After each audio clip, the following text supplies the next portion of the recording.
పెద్దలకు మీకు నమస్కారం. ప్రేక్షకులకు కూడా నమస్కారం. ఇప్పుడు రేవంత్ రెడ్డి గారు అన్న ఒక మాటను దాన్ని ఏదో రాజకీయం చేసేటువంటి ప్రయత్నం చేస్తున్నారు. మరి గుంపు మేస్త్రి అంటే గుంపు మేస్త్రి అనేటోడు సమాజానికి ఏమన్నా నష్టం చేసేటోడా? గుంపు మేస్త్రి అంటే కాదు కదా. మేస్త్రి అనే పదము మనగా ఒక గ్రూప్ లీడర్ అని అర్థం. అది అవుట్ అండర్స్టూడ్ అండి. ఇంగ్లీష్ టర్మినాలజీకి అలవాటు పడిపోయి మనంత లీడర్ అది అని అంటున్నాం. కానీ మేస్త్రి అంటే ఒక గుంపు ఒక లీడ్ చేసేటోడు. So today that is leading Telangana state and Telangana మంత్రివర్గాన్ని లీడ్ చేస్తున్నాడు. కాబట్టి ఆ స్పిరిట్ లో తీసుకోవాలి. తప్పితే ప్రతి పదాన్ని అట్లా అనుకుంటే కేసీఆర్ గారు ఎన్నో పదాలు మాట్లాడి అలా మాట్లాడినటువంటి మాటలు మాట్లాడి ఆ పదాలన్నింటినీ మనం వివరించుకుంటూ పోతే దానికి పెడార్థాలు తీస్తే వేరే వస్తుంది. అర్థం తీసుకోవాలి, దాని నుంచి పరమార్థం తీసుకోవాలి. కానీ ప్రతి పదాన్ని మనము నెగిటివ్ కోణంలో చూస్తే అంటే ప్రతిపక్షం అంటే అధికార పక్షాన్ని విమర్శించడానికే ఉంది అనేటువంటి భావన నుంచి ప్రస్తుత పరిపక్షం బయటికి రావాలి. ప్రతిపక్షం అంటే అధికార పక్షానికి ఒక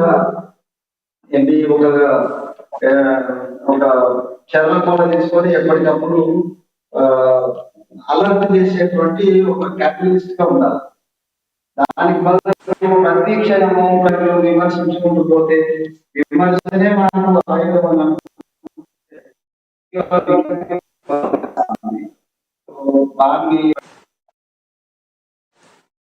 నా ఉద్దేశము.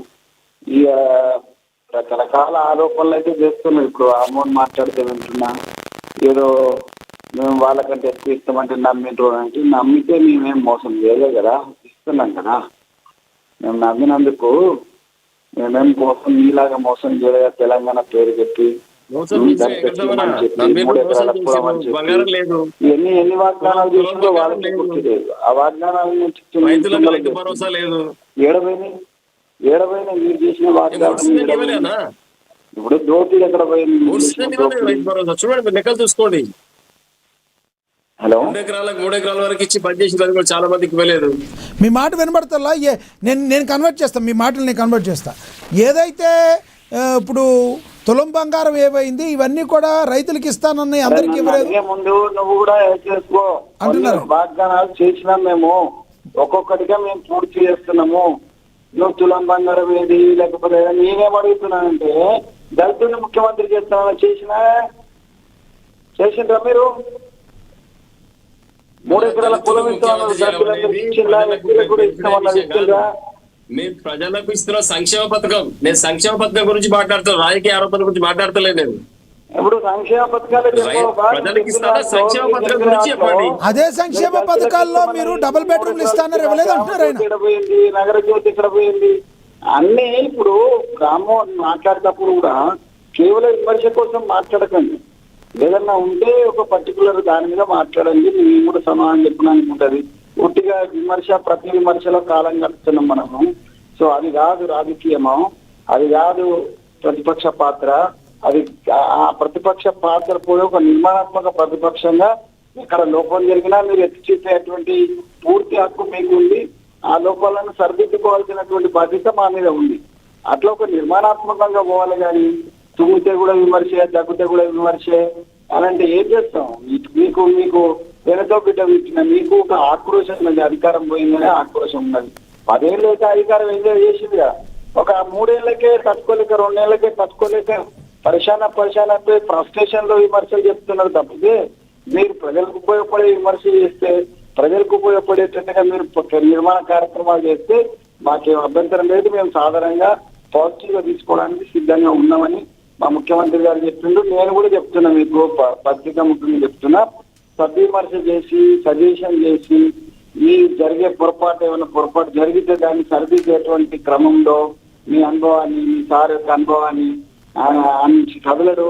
ఆ కదలకపోయినా పర్వాలేదు, అక్కడి నుంచి సలహా ఇచ్చినా పర్వాలేదు. ఫామ్ హౌస్ లో కూర్చొని మొత్తం రాజకీయం 10 ఏళ్ళు చేసినాడు, ఇప్పుడు కూడా చేస్తున్నాడు. చేయనివ్వండి, ఆయన ఎక్కడి నుంచి చేస్తున్నాడు కానీ ఎంత బాగా చేస్తున్నాడు అనేది ముఖ్యము. ఒకవేళ ఆయన ప్రతిపక్ష నాయకుడిగా వచ్చి మాకు అసెంబ్లీలో మమ్మల్ని నిలదీసి మా గల్లా బట్టి ఇది ఎందుకు చేస్తలేని అడిగితే అది ఒక అర్థం ఉంటది. ఇంటికాడ కూర్చొని ఈయనతోటి వాదిపించి ఆయనతోటి వాదిపించి లేని ఆరోపణలు చేసి ప్రతిదానికి అవినీతి జరుగుతుందని చెప్తుంది. మీరు చేసిన అవినీతి కారణంగా ప్రజలు మేము కాదు మిమ్మల్ని ఓడగొట్టింది ఈ తెలంగాణ రాష్ట్ర ప్రజలు ఓడగొట్టిండ్రు. మీరు మమ్మల్ని తింటున్నారంటే మీరు తెలంగాణ ప్రజలను తిట్టినట్టు లెక్క. మేము కాదు కదా ఓట్లు వేసింది, కాంగ్రెస్ పార్టీ వాళ్ళు ఓట్లు వేస్తేనే గెలిచిన తెలంగాణ రాష్ట్ర ప్రజలు గెలిచిన తెలంగాణ ప్రజలు మిమ్మల్ని ఇంటికాడ కూర్చోబెట్టాలని డిసైడ్ చేసుకున్నారు, కూర్చోబెట్టినారు.